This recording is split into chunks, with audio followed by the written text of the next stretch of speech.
in the hills or in the foothills. I am married.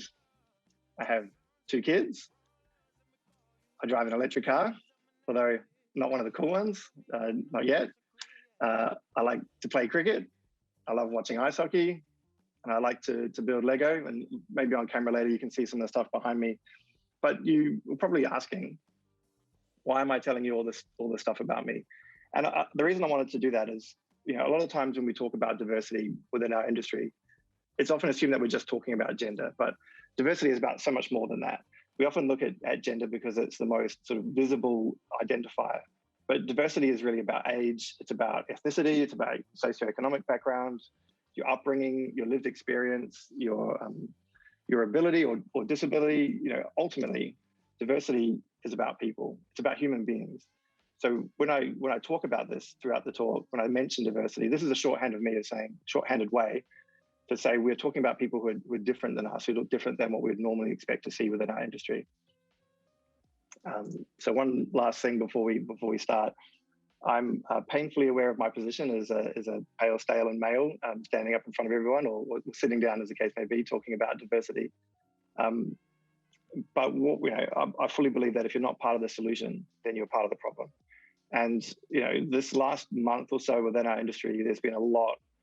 It's been tough, and I've sort of written and rewritten this a few times because I think I wanted to talk a lot about the fundamentals, a deep dive into the edge cases of policy making and how that can impact diversity. But I think we need to sort of have a bit more of a stronger foundation first before we start talking about optimizing policy. So I will talk about policy. I'll still talk about the practical things that we did, but I wanted to sort of make sure that we're all on the same page and we understand what's in front of us here, because this is going to take hard work, right? The last few weeks really reinforced this. There's a long way for us to go. When you commit to changing the diversity of your company or of the industry as a whole, you're pushing back against a system that wants you to conform and wants you to look at a particular way. And you need to be prepared for that pushback. You'll be forced to make some difficult decisions along the way, and you'll be judged rightfully by your actions and what you do as you go on this journey. And this is a long journey. There's no way to cut to the end, right? We can't fool ourselves into think that there are quick fixes, that all we need to do is, roll out a couple of things that I'm going to talk about here, and then everything's fine. We've got a long way to go to rebuild the trust. There's so many people who've been burnt by this industry, and it's not just the gendered stuff that we've seen come out from Activision and whatnot recently, but there's a lot of, you look at people who are ethnic minorities and look at their experience within this industry. You look at people who are older and you look at how we burn people out. There's a lot of stuff that we need to do to fix this stuff. And so my talk is my experience at Mighty Kingdom in designing a culture that looks to attract and retain that diverse studio of talented people. And we are definitely still on this journey. Hopefully there's a lot of lessons that you can take from our experience that you can apply to your own company and to your own journey as well. But there's no blueprint. Your journey will be different. The challenges you face will be different. Your solutions will be different. I just want to make sure everyone is cognizant of the work that we need to do. So you probably have the next question that some people do ask. They ask me about it as well. Why are you doing it? If it's so hard, if it's so challenging, it's so difficult, why are you looking to build a diverse industry or a diverse studio? So let's hit a couple of those head on. The first is to say that a diverse workplace will outperform a homogenous one. So, if you've got a variety of different people within your company, you're going to be hearing a variety of different ideas. If everyone in your studio looks like you and behaves like you, you're limiting your success because you're only hearing from a limited number of a subsection of people, a limited set of ideas. A diverse company sees opportunities that others miss. It finds solutions to problems that others don't consider. In our industry, we are a creative industry. We're that marriage of technology and creativity. This is a significant advantage. If you've got more ideas in the mix, you're going to outperform your competitors and outperform your peers. The next thing to look at is when you're building a diverse company, you're actually drawing from a larger pool of talent. You'll notice that in our industry in the last year or two, there's been a lot of consolidation, certainly here in Australia, and I've seen a few sales in New Zealand as well.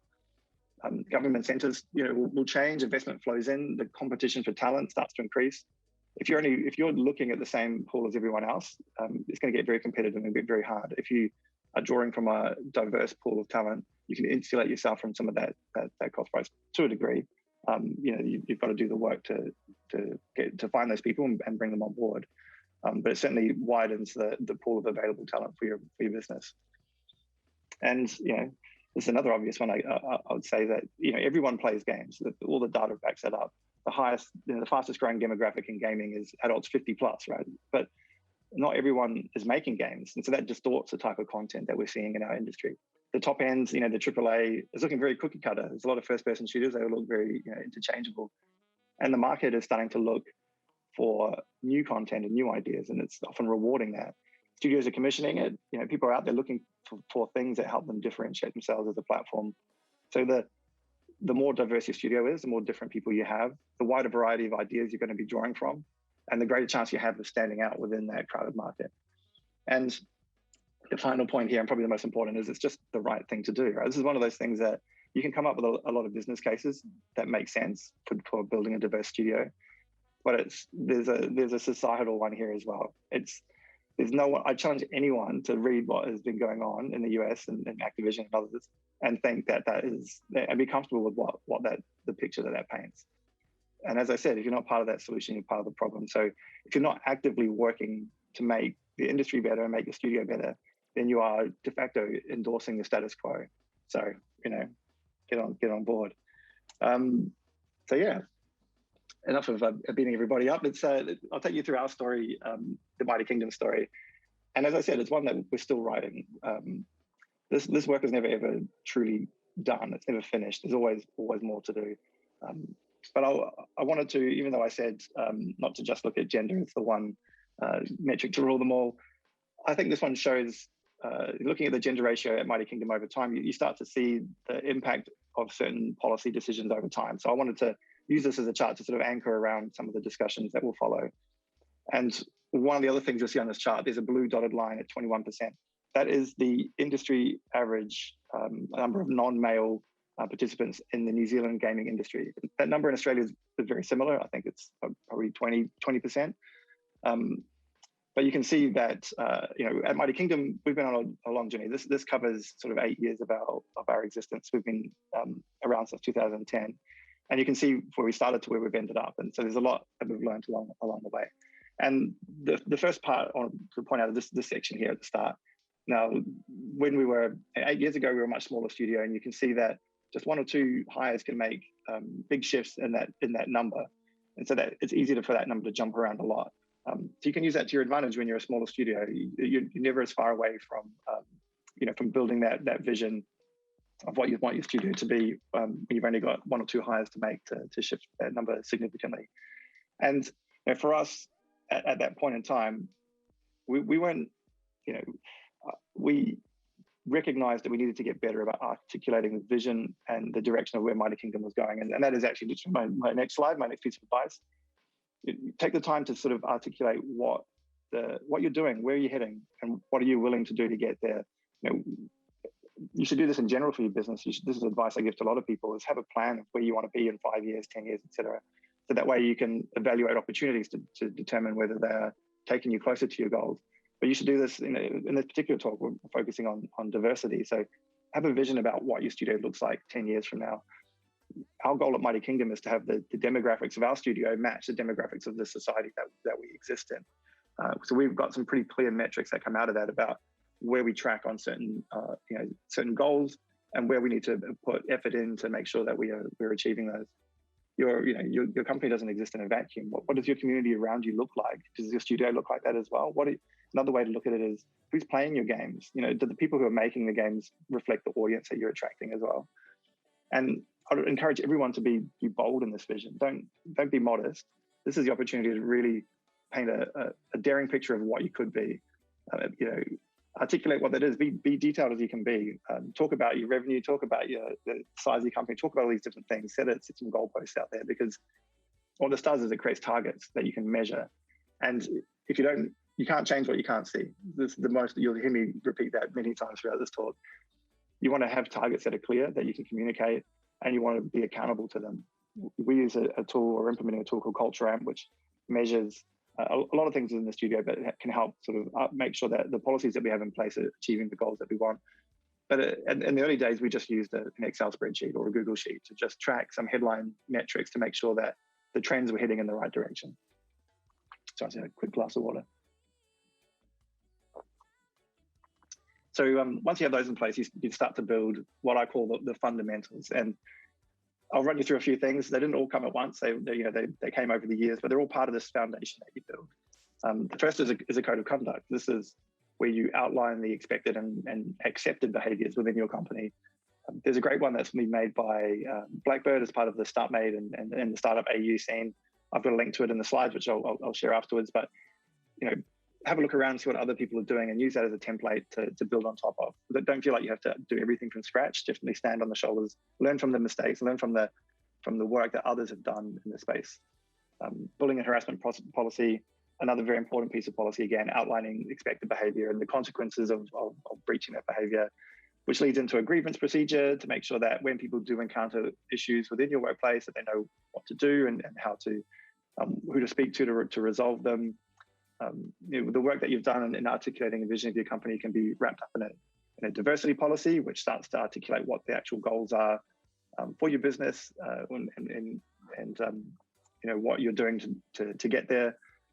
And the final one, which is something that we found was very important, was having an employee assistance program, something that when people want to talk to someone that's not in the studio, sometimes your workplace can be a bit of an echo chamber, so you need to get outside the walls and talk to people who are impartial and external. We've partnered with an organization that provides that for us as well. And like I say, these all came together over time. They didn't all happen at once. But we looked at these and thought this is a really strong foundation that we can build from. And it basically builds trust with the people coming into your organization, that you've thought through some of the problems that are likely to occur, that you have solutions in place, and so they can feel confident that if they encounter any issues, that there's a process that they can follow to get these things resolved. As we always say, perfect is the enemy of done. These are living documents. That don't worry about trying to get everything right. Just get started and refine and update it over time. And look, if you're applying for a role at a company, ask if they have these things in place. Ask to see them so that you can actually verify that the companies are doing the things that they say, and ask about how these things have been implemented in practice. Like, when have people had to exercise the grievance procedure, or when has someone, instances where people have had to make complaints, how they've been handled, etc. And for businesses, make sure that your contracts bind your employees to these documents, to the code of conduct. Make sure that everyone is held accountable to these, and that this has been consistently applied to everyone across your organization from top to bottom as well. And that being said, it's great to have all these documents, but policy doesn't prevent problems, right? And big problems grow out of small ones. So what you should be doing at every stage is seeking out issues and resolving them before they turn into grievances. So be vigilant. Never assume that things are as good as people tell you they are. But they're all, on the flip side, they're never as bad as probably you expect them to be. But you should be vigilant, and you should sweat the small stuff and make sure this behavior is modeled from the top down. There's an old saying, the standard you walk past is the standard you accept. And sometimes small comments can empower people to make slightly larger comments, and that can create a snowball effect. So definitely just get in front of it.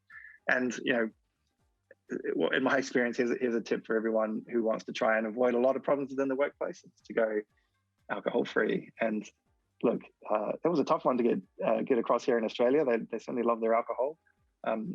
Very passionate about it too. But maybe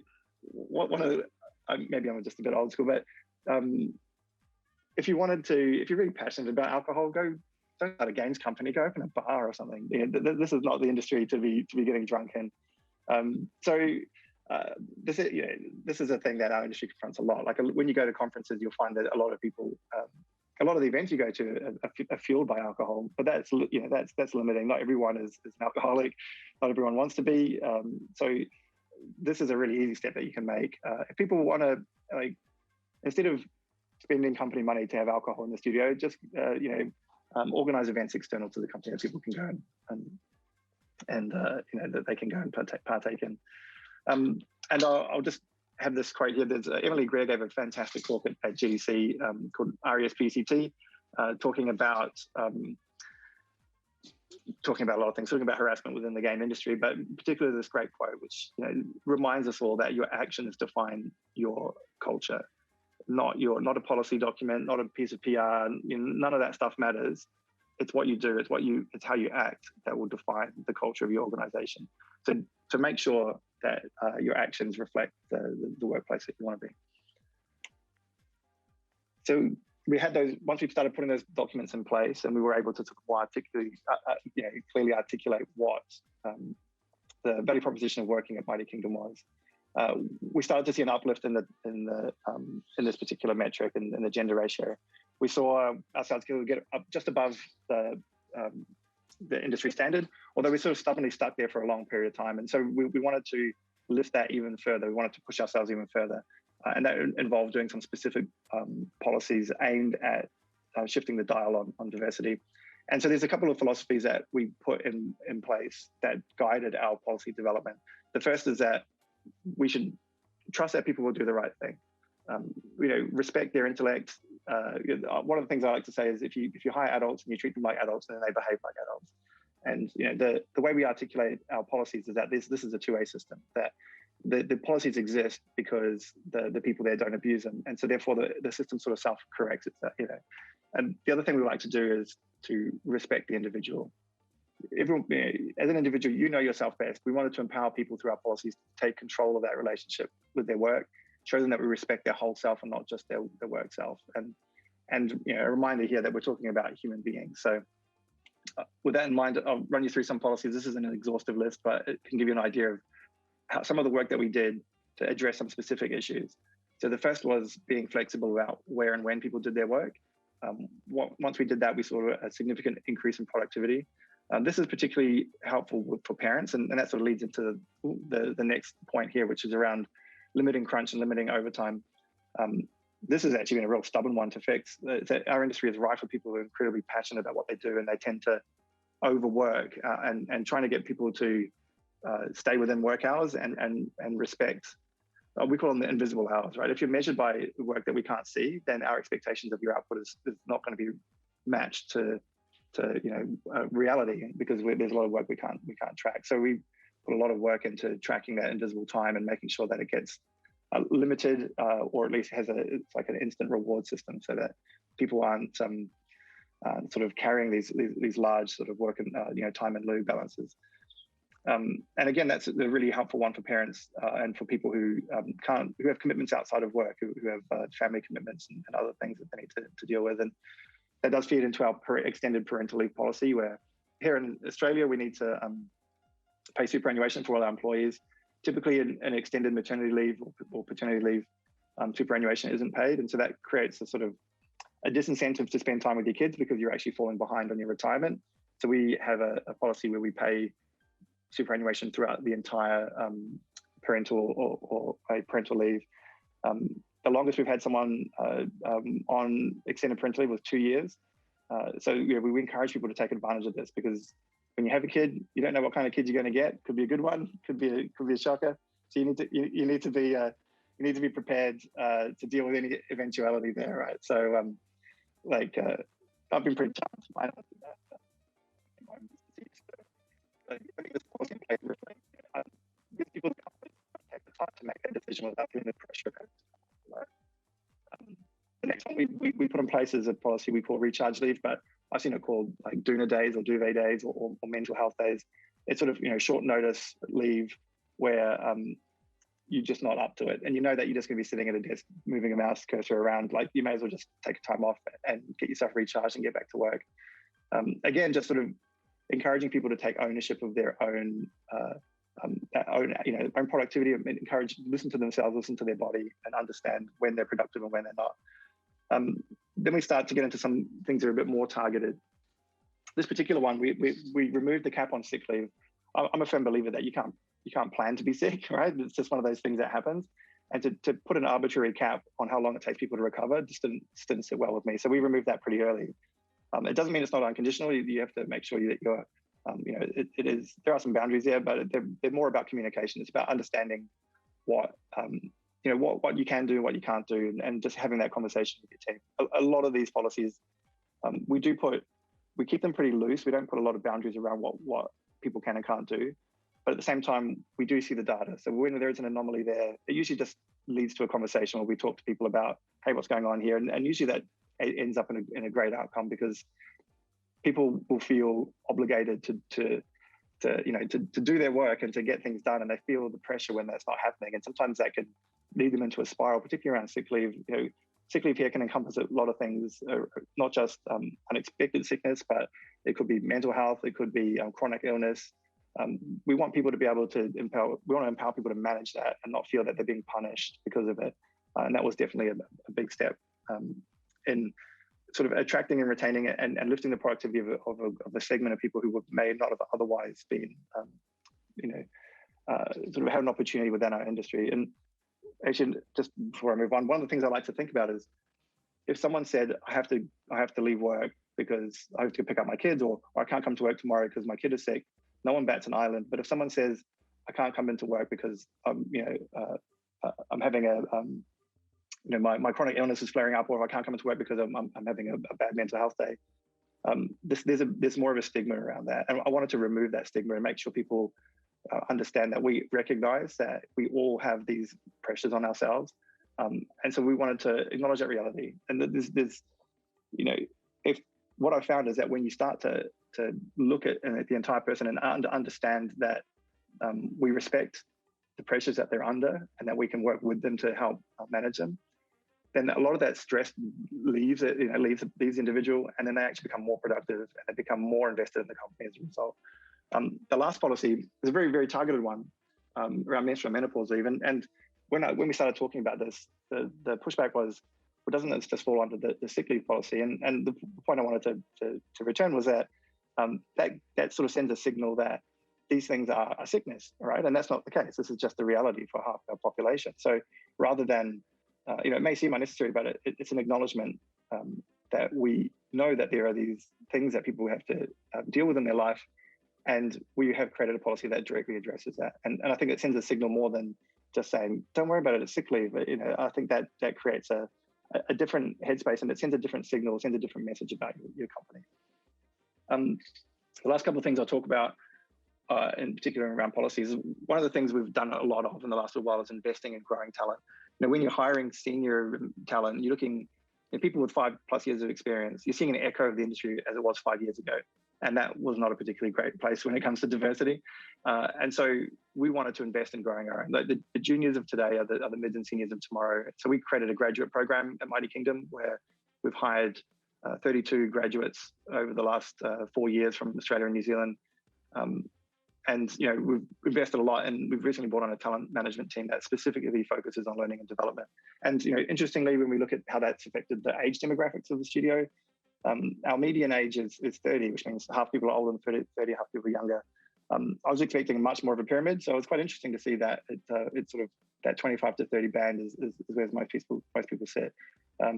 But yeah, interesting. And again, a reminder to keep measuring these things, understand the impact that your policies are having on your business. And in the interest of time, I'm going to move quickly past this one, but this has probably been our most successful policy in terms of attracting people to Mighty Kingdom who may not have otherwise thought about the game industry as a career. I could talk about this for a whole day. It's insane. But the data we saw showed that we were getting the same productivity in 4 days as we were in 5, and that everyone was happier on a 4-day week. So we chose the one that made people happy, right? That's a relatively easy one. But the combination of all those policies is we started to see an acceleration, right? We started to see that trend line really move up towards parity and hopefully beyond parity, right? And not only that, but we've noticed that people are happier, they're more productive. So there's a, and again, I want to keep reiterating this point. Make sure you're measuring your progress, right? Make sure that you're understanding the totality of what is happening within your studio, not just through one particular vector, but make sure that by rewarding one thing, you're not, just disadvantaging something else. Split it up by department, look at it by seniority, look at it by gender, look at it by salary, have all this data in front of you so you can make sure that your company it looks the way you want it to look, right? And that, again, as I said, if you can't see it, you can't change it. So you want to make sure that you're measuring how these things change over time and make sure that they're trending in the direction that you want them to trend. And this, I've found, is the most important thing you can do to shift this is the single most important thing that will shift the diversity of the studio. Like the way that you move diversity is through the people that you bring on board, and the people you bring on board send a clear message about what your company values. the pushback we always get when I talk about diversity hiring is, don't you just hire the best person? So I'm going to take you guys on a little journey that takes you through some examples of how diversity can be represented in hiring. And I'm going to use an example which I just made up about a tortoise and a hare, and we'll see how it works out. Talent here is just sort of a representation of how, what their current skill levels at, and what does their CV look like? You've done some testing, and look at this. The rabbit's pretty good, right? And you look at the tortoise, and the tortoise isn't quite as good. So then you go, cool, rabbit wins. He's the most talented, right? But really, how long are you expecting people to hang around in your company for? If it's only going to be 6 months, sure, hire the rabbit. But when we look at hiring, we're looking at a 5-year, we're looking at a career for a person, right? We're looking at what their potential is going to be across their career, not just as it looks today. And another reminder, we're hiring people, we're not hiring a skill set. You're not just hiring a programmer, you're bringing everything that they bring as well. What does your studio look like with this person inside there? What new insights are you getting? What blind spots within your current mix are being addressed by bringing a particular person on board? Think about all it is that they bring. What is their attitude like? Is that additive onto your culture, or is that actually going to be a detriment to your culture? So let's go back to our completely original story here and look at the talent and add a couple more things. We've got potential there, which looks at where this person or this animal could be within a few years of their career. And let's look at attitude. Attitude here to say, like, what do they bring to your company? What is their ability to actually access that talent or that potential that they have? And here we go. We'll start where we were before. We've got the tortoise a little bit behind. But look at the hare. He's got a little bit of potential, right? He's got some room to grow. But wow, look at the tortoise. The tortoise has actually got a massive potential, massive upside. And you look at the hare, he's got a terrible attitude. The rabbit's actually a bit of an a-hole, whereas the tortoise is a legend, right? His attitude's off the charts. He's so humble. Like, look at him. The tortoise wins, right? Who could have seen that coming? Far out. What a great, completely original analogy that I just made up. So, when we talk about our industry, we often talk about like value creation. Right? We're trying to create entertainment products for people, and we like in Mighty Kingdom, we like to measure that over the long term. How many people are coming back and playing our games again and again? So we should be thinking about long-term value in our hiring as well. How is this person, this individual, adding value to our company over the long term, not just today, but over the years that their career will be. And you actually end up with a greater return. That investment that you make, and every hire you do is an investment, right? So that you get an economic return of the work that they output, but you also get a cultural return, because they increase the diversity of your studio, they increase the ideas that you have in the mix, and they send a signal to the market about what is rewarded. So some quick bits of advice on how to find the best person now that you've recalibrated. Cast a wide net. It's a pretty obvious one, but you can't complain that you don't get diverse applicants if you just keep advertising in the same place, right? Don't do the same thing and expect a different result. So you need to put in the work to figure out where these people are. There are a lot of industry bodies that are around getting more diverse people into technology and into screen industries as well. So work closely with them and work with them to understand why people are not applying for roles at your company. Change the job descriptions. One thing that we've actually found a way of widening the funnel is actually to advertise the same role at different seniority levels. So it's common that people who look like me tend to overestimate their skills and will apply for roles above themselves, whereas others who may not see themselves represented in our industry will undersell themselves. And so what you want to do is if you apply for if you've got a senior role open, have a mid role open as well, and you might find someone falls there that you can move back up. Just make sure you do move them up. Don't look at it as a way to get cheap talent, but you make sure that people are being put where they're supposed to be. And in the early days, when you're working through CVs and trying to figure out who to take to the next stage, make a maybe into a yes for some of those fringe candidates. At least give them a phone interview. And my recommendation here is to keep those interactions short. Like, give everyone sort of a 15-minute interview, just to let them. Not everyone shines on a CV. Some people shine in person, and you want to make sure that you're giving those people that opportunity. And here's another great one: is as your studio becomes more diverse, reflect that in your interviews.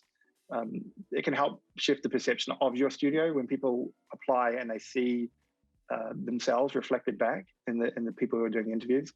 I like to get everyone in Mighty Kingdom involved, because the people that we're bringing on are going to impact everyone who's in the studio. So you want them to be involved in that process of who we let in.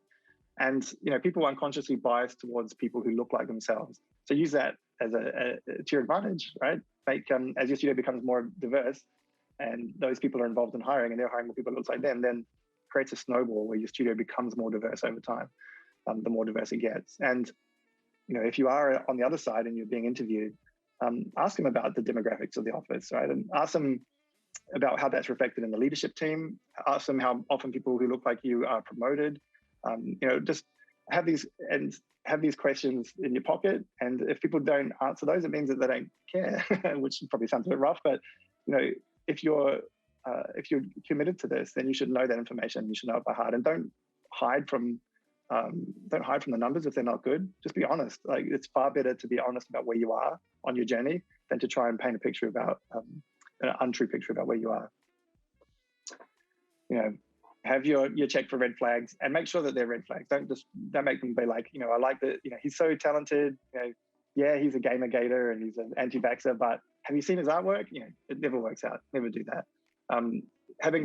Having diverse people in the interviews really helps, because we've had instances where one of our female engineers has asked the candidate a question, and then the candidate has answered only to the male in the interview. So there's all these things that just as a white guy, I don't pick up, and I'm conscious of that. So I want to make sure that there's a lot of people in the interview so they can see things that I can't see.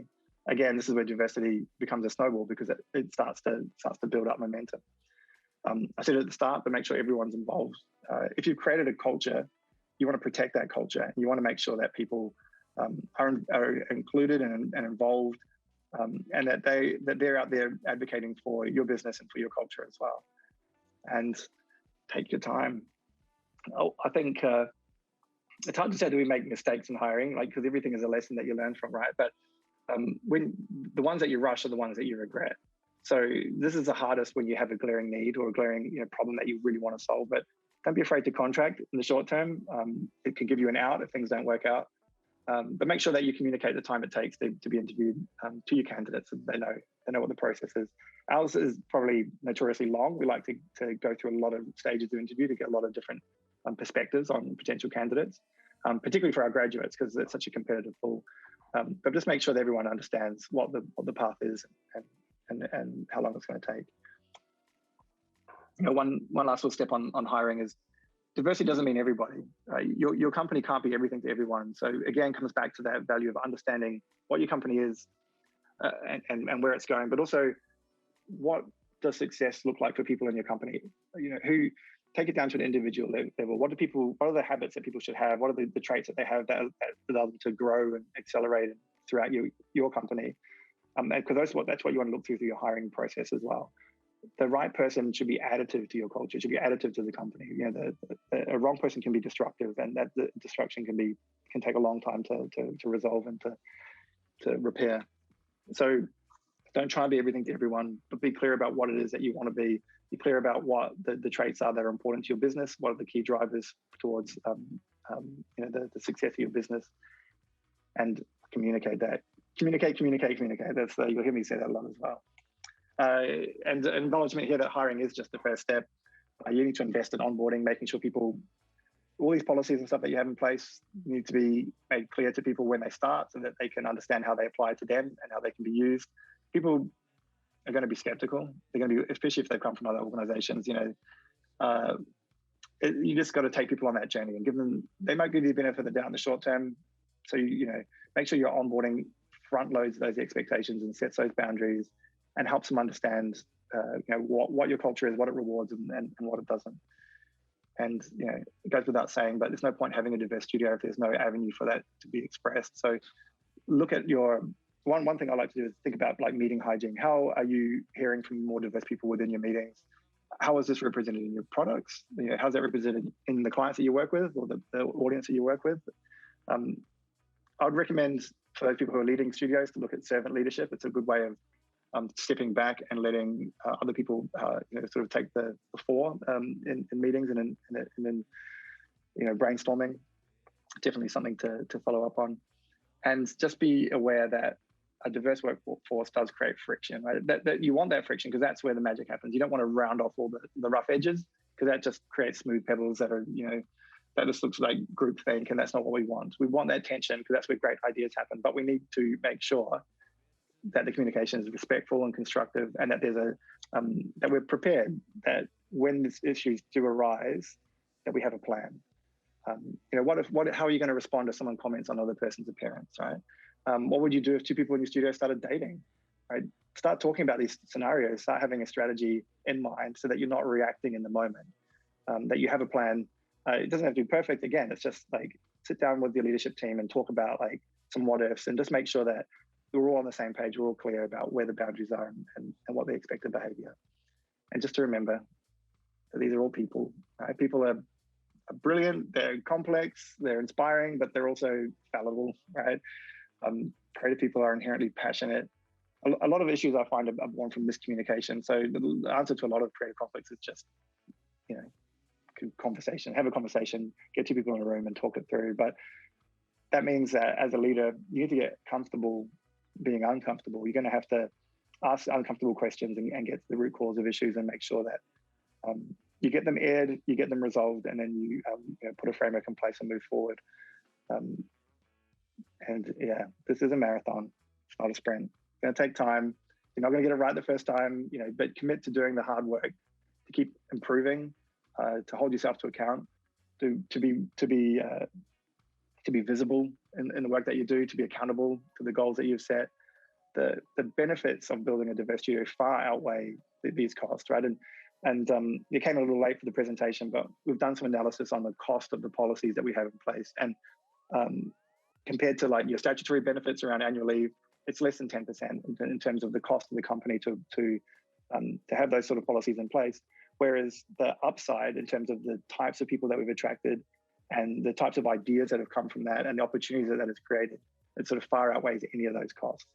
And, we've got some way to go in our industry. So don't feel like it's going to be a problem that you can solve in a year. It's taken us 8 years to get close to parity.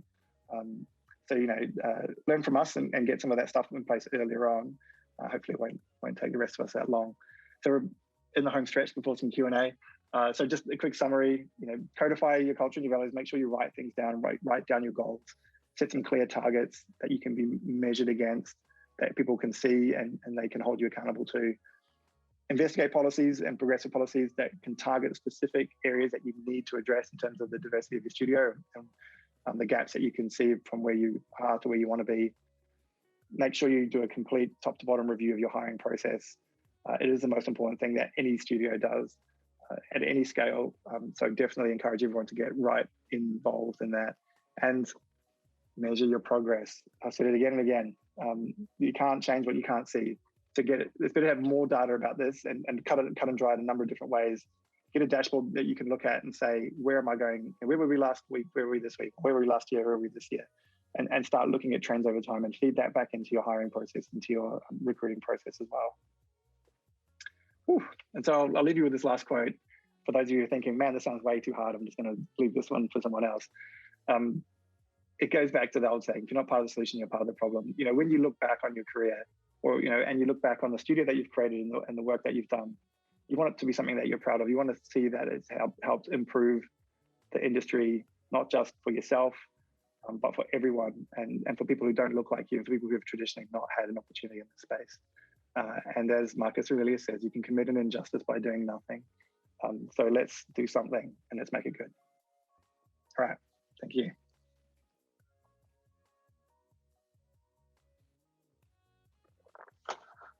I'm going to stop this share and see if I can get to the video. No, that didn't work. There we go. There we go. Did that work? Yeah. Still didn't work. Well, there we go. Can anyone? Hi, Phil. Hey. You can't see it, but everyone's waving at you right now. Oh, good. So going to the Q&A, the first question is, how do you build buy-in from leadership/management when change isn't coming from the top down?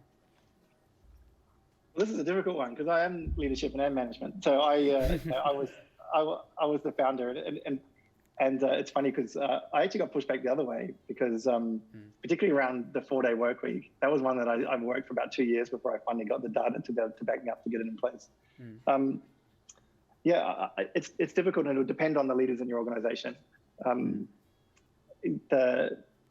There's a lot of standard pushback that you'll get around this stuff, and I find a lot of it comes down to the way that talent is measured and valued within the organization. And usually from leadership, they just look at the output and they just want to believe that that's all that matters. But what you can do is you can start constructing data about, like for us, our churn rate is incredibly low. Okay, probably less than 1%. That's because we spend a long time choosing who we bring on board and investing in them to make sure that they can have an entire career within Mighty Kingdom. That means that we don't have the associated hiring costs that other companies have. So you can look at the impact. Like if an executive is telling you, if you're saying to someone, this person, this individual is creating a lot of problems with our studio, and they turn around and say, yeah, but look at the work that he creates.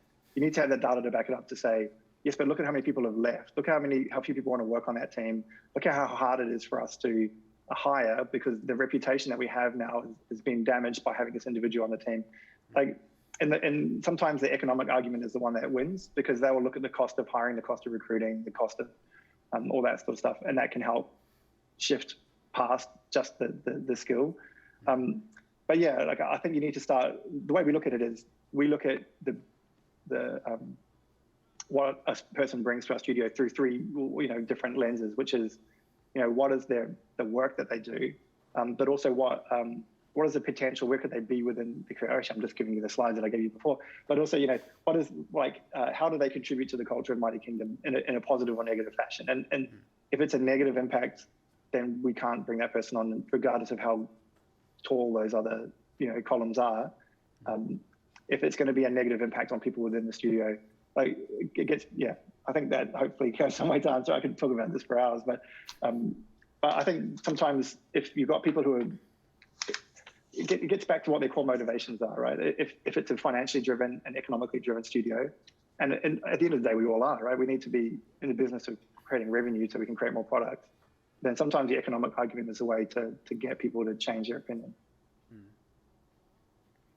Okay, it's really, it's actually true.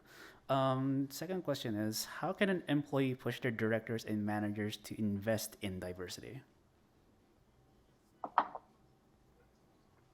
I think it's a very similar question, right? I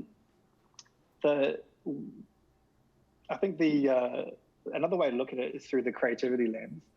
If you're like, our industry can be quite ego driven. A lot of people sort of think that having the idea is the hard part in our industry, and a lot of people place a lot of value on the ideas, and that can create a lot of pyramid structures in terms of hierarchies, and that there's a creative director at the top and everyone is a servant, is a slave to their vision. What we do is we invert that pyramid. If you see our org chart, you'll notice that I'm at the bottom and all the people who actually do the work are at the top, and like a big inverted pyramid, because that is the engine room of your company. And you can do some peer assessments there and start looking at the quality of products that your peers are creating within environments that are far more open and diverse. We play in spaces, it comes back, for us it's a reflection of our audience as well. We like to play in spaces where people aren't looking, particularly in kids or games for women. And so for us, we want to make sure that our studio is reflecting that audience as well. So, if you are limiting the amount of ideas that are being put into your products, and you're limiting the upside and the return of that product, and you're limiting the quality of that product.